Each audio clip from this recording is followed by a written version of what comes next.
Hey, what's going on, everyone? Hope you're having a great Monday. Hope everyone had a great weekend and whatnot.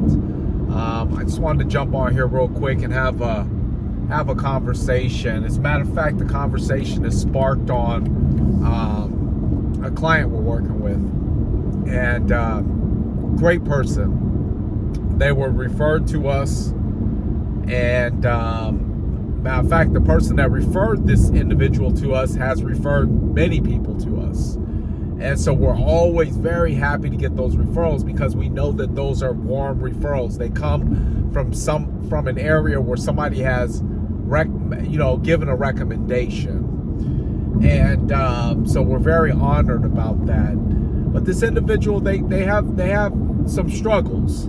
And I'll tell you, when I say they have some struggles, you start thinking, well, real estate, it must be like they have credit struggles, they have down payment struggles, they have work, like they must have something related to that process. And the fact of the matter is, they don't have any of those struggles. See, you gotta remember something. I came from an environment that was not necessarily supportive of growth.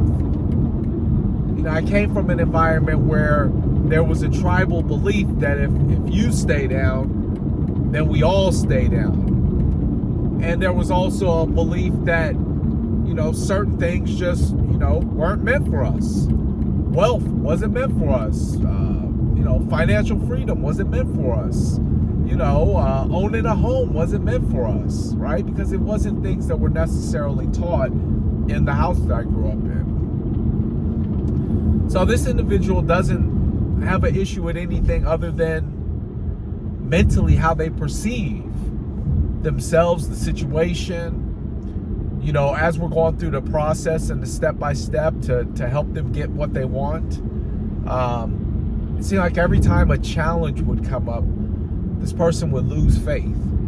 They would start doubting that it was going to work. Like, oh, this must not be for me. This must be a sign that this isn't for me. And I have you consider something. Not everything worth having is easy. Matter of fact, some of the best things that I have in my life came with the struggle. They came with a little bit of a fight. They came with a little bit of tug, a little give and go. But had I gave up every time life gave me a little bit of a fight, how much would I have accomplished? Had I had given up when life threw me in jail and locked the door and threw away the key, how far would I have gone had I had given up at that point, or many times after that? How many opportunities have I had to give up when life just wasn't fair? Or when in my mind I was sitting there conceiving that, well, I'm black, I'm a male, I don't have a college education, I don't have the matter of fact, I don't even have a high school diploma. I have a GED.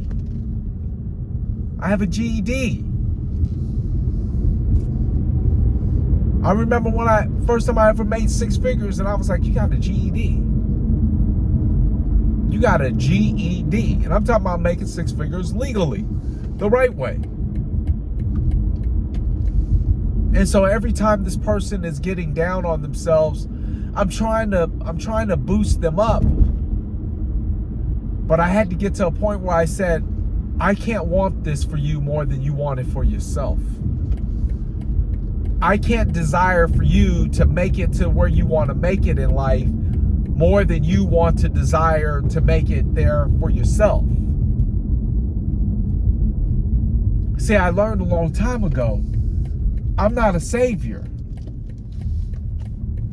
I can help you. I can give you assistance. I can give you words of encouragement.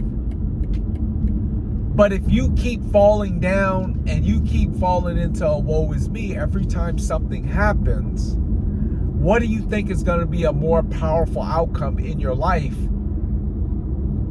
The positive or the negative? Because if the moment that you get hit with something that's positive,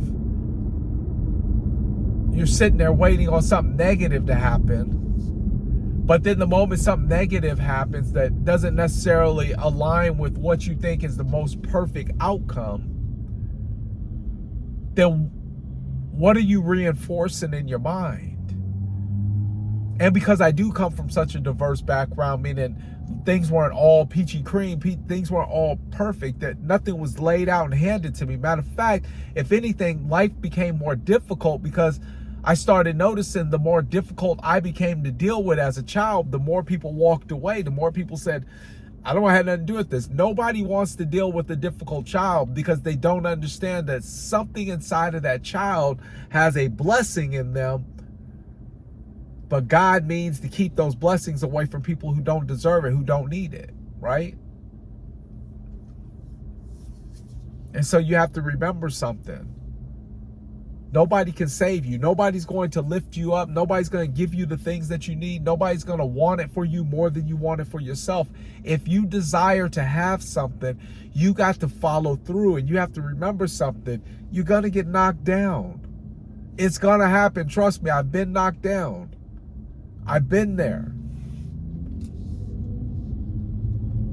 I experienced it.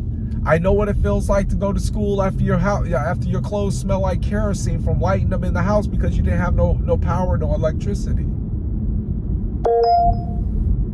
I know what it feels like. I know what it feels like to not have the good clothes. I know what it feels like to have food boxes. I know what it feels like to live in subsidized housing. There was 4 of us living in a studio apartment. I know what it feels like.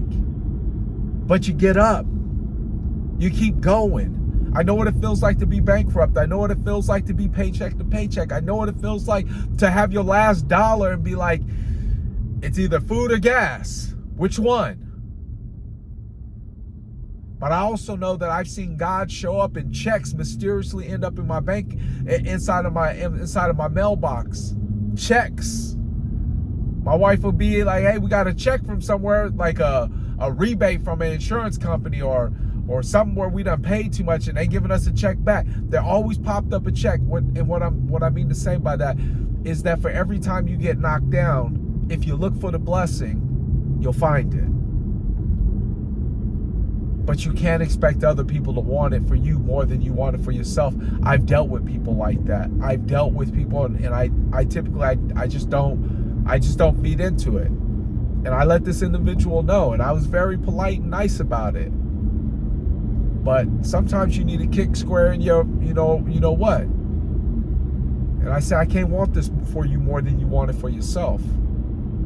So you got to make up your mind.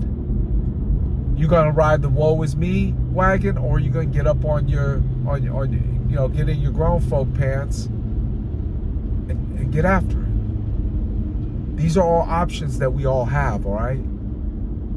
Nobody's stuck anywhere. We're stuck because we choose to be stuck. The moment we want to be unstuck, the moment we want to change our thinking, then life will start to give us exactly what it is that we desire. Anyways, thanks for listening to the story. I'm out.